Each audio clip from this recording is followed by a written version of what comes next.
C'est la reprise, veuillez vous asseoir.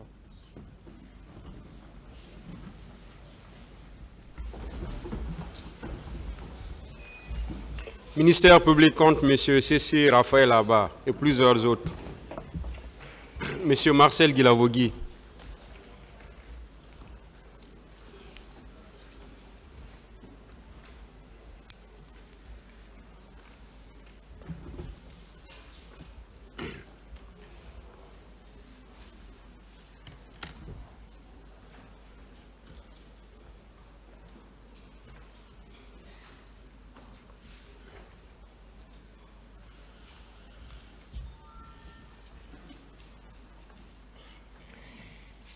La partie civile a la parole.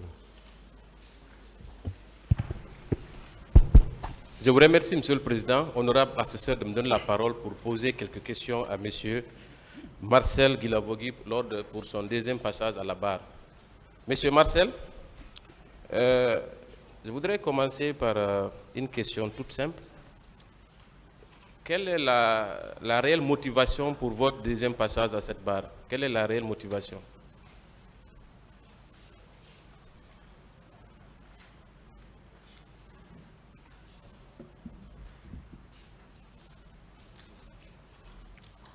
Vous dites? Pour quelle raison vous avez décidé de revenir à la barre, concrètement et de façon succincte, s'il vous plaît? Depuis le lundi, j'ai brièvement expliqué ça. Si vous voulez que je revienne. De façon très succincte. Est-ce que c'est parce que c'est un examen de conscience ou c'est parce qu'il y a une rupture avec votre mentor? Bon, pas seulement un examen de conscience, c'était une stratégie. Très bien. Et dans votre stratégie, est-ce que vous ne pensez pas qu'il faille aller jusqu'au bout? Dire la vérité et toute la vérité, à votre avis? Mon silence est dû à plusieurs causes. Très bien. La première des causes, je fus arrêté, pas pour le 28 septembre. Monsieur Marcel. Est-ce que c'est parce que vous aviez peur que vous avez tenu la première version que vous avez tenue ici? Non, pas ça. Et quel était alors l'objectif? Puisque vous n'aviez pas peur. Vous savez, vous avez posé une question, vous voulez que je vous réponde à votre manière ou à ce que je consens. Donc vous devez me laisser parler. Je dis que c'est à plusieurs causes. Et quand on dit plusieurs, ce n'est pas un. Donc, je fus arrêté. À la gendarmerie, je ne pouvais pas parler. On dit que c'est le terrain qui commande les combattants. Vu la statistique, les menaces que j'avais, si je essayais de dire ce que je suis en train de dire aujourd'hui, Marcel n'allait pas exister. Donc, c'est parce que vous craignez pour votre sécurité? Oui, j'allais mourir. Très bien. Et au moment de votre arrestation, est-ce que le capitaine Dadis était toujours au pouvoir? Il n'était pas au pouvoir, mais il avait les proches au pouvoir. Notamment qui? Beaucoup, il y avait le colonel Tebro qui était... Est-ce que vous considérez que dire la vérité était risqué par rapport au fait que le colonel Tebro occupait des postes de responsabilité au moment des faits? Bon, pas seulement le colonel Tebro, mais ça, vous savez, c'est au sein de l'armée. Je ne vais pas rentrer dans le détail là. Très bien. Et aujourd'hui, vous vous sentez en sécurité? Depuis quand vous vous êtes senti en sécurité? Je me suis senti en sécurité lorsqu'on a fait au moins 5 à 6 mois du procès. 5 à 6 mois? Oui. Pendant tout ce temps, vous ne vous sentiez pas en sécurité? J'avais confiance à personne. Très bien. Est-ce que pendant cette période, vous aviez conclu un pacte avec le capitaine Dadis avant l'ouverture de ce procès? Quel pacte? Quelle sorte de pacte ça vous voulez dire? Ça, c'est le pacte que nous avons tissé, c'était pour qu'il soit au pouvoir et le sécuriser partout où il est. Est-ce que votre première version n'était pas due au fait que vous vouliez protéger le capitaine Dadis? Non, pas pour le protéger, mais le laisser décider et assumer ce qu'il a fait. C'est ce qui m'a choqué. Il n'a pas été à la hauteur. Il n'a pas été à la hauteur. Ah, ça, il faut le dire. Depuis le début, vous saviez pertinemment qu'il avait commis des infractions au stade, n'est-ce pas? Il Bien avait sûr. fait commettre des infractions au stade. C'est ce que je suis en train de relater maintenant. Très bien. Merci. Maintenant, parlant de pacte, justement, Est-ce que votre pacte n'avait pas plusieurs volets? La conquête et la conservation du pouvoir. Est-ce que ce n'était pas ça le pacte que vous avez scellé entre vous, le capitaine Dadis, le commandant Toumba et un autre dont j'ai oublié le nom, avec Foromo? Est-ce que ce n'était pas à deux volets? Non, pas à deux volets. C'était à un seul volet? Non, non, on a eu confiance à lui, on l'a dit, tu viens, tu organises, on ne fait pas coup d'État, on laisse le général à son côté, paix à son âme. Dès qu'il quitte, par notre stratégie, on va saisir le pouvoir. Mais dès que tu viens au pouvoir, tu organises les élections, et par après, tu peux venir en civil, tu te présentes. C'est ça que le peuple a besoin. Monsieur Marcel, oui. Quand vous vous êtes donné la tâche ultime de conquérir le pouvoir, est-ce que cette conquête n'était pas accompagnée des moyens de conserver le même pouvoir? Non. Très bien. Non. Le tribunal appréciera. On n'était pas associé à ça. Très bien. Et vous avez parlé que le capitaine Dadis vous a trahi. À quel moment vous avez senti cette trahison? D'abord, j'ai senti ça à 2 à 3 mois du pouvoir. Hein. 2 à 3 mois du pouvoir. Parce que quand quelqu'un bloque ton passeport, tu ne vas pas pour les cours d'officier. Très bien.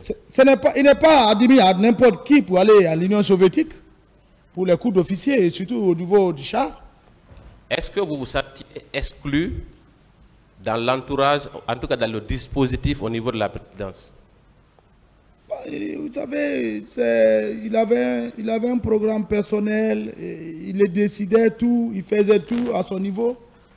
Ouais, donc il n'y avait pas d'appréciation après 2 mois, 3 mois. Mais il sortait quand il veut, où il veut, sans nous consulter. Dites-moi, est-ce que vous aviez accès au capitaine ou vous n'aviez plus accès à lui 3 mois après? Puisque vous dites que vous étiez exclu. Accès, vous voulez dire...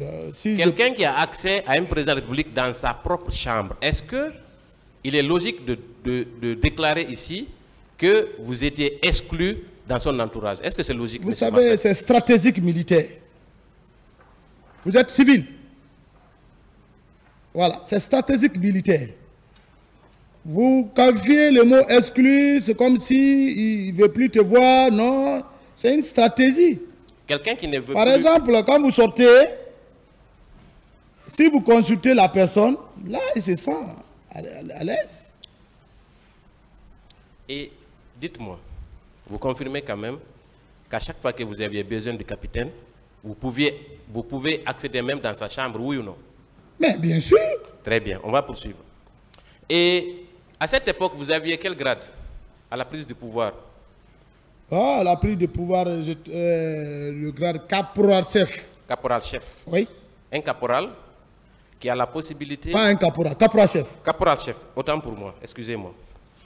Un caporal-chef qui peut aller même dans la chambre du président. Est-ce que ce n'est pas un proche du président qui peut avoir ce privilège? Oui ou non? S'il vous plaît, vous dites à la prise du pouvoir. Oui. Le pouvoir n'était pas encore là. La prise du pouvoir n'est pas le pouvoir. Est-ce qu'après la prise du pouvoir, dans l'exercice, vous pouviez accéder à la chambre du président Dadis? Oui ou non? Dadis ne pouvait pas me chasser de sa chambre. Ah, pourquoi donc? Il sait que dites-nous la raison. Nous sommes les acteurs principaux de la prise du pouvoir. Très bien. Cela sous-entend que vous étiez toujours influent à côté de lui. Il n'avait pas le choix. Oui ou non?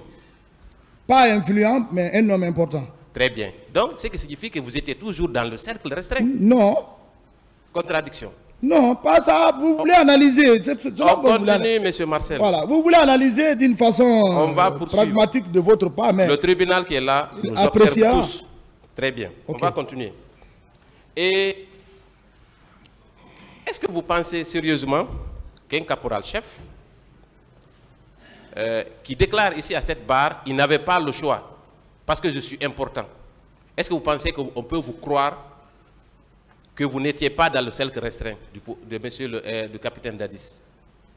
Vous pensez que c'est logique ça? Moi, je ne connais pas la définition du cercle restreint que vous voulez analyser. Très bien. Qu'appelle-t-on cercle restreint? Vous pouvez me définir pour le cercle restreint, ce sont les personnes qui sont autour du président, qui peuvent accéder à sa chambre, qui peut avoir un accès illimité à la personne du président. Vous étiez dans ce cercle, oui ou non? Mais je n'étais pas la seule personne qui rentrait dans le Je ne station. parle pas de tout le monde. Est-ce que vous, Parcelle Guilavogui, Quand j'ai besoin du président Dadis, je rentre. Très bien. Oui. Donc vous étiez dans son cercle. Non, pas le cercle restreint. Parce que le cercle restreint, Dans son cercle.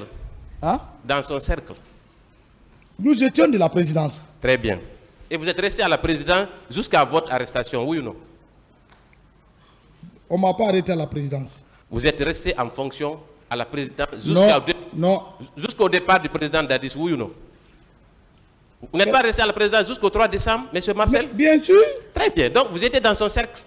Vous ne pouvez pas nier ça. Non, mais quand vous dites cercle, non, je n'étais pas dans le cercle. Parce On va continuer. qu'il sortait sans nous informer. Très bien, on va continuer. C'est ça le cercle.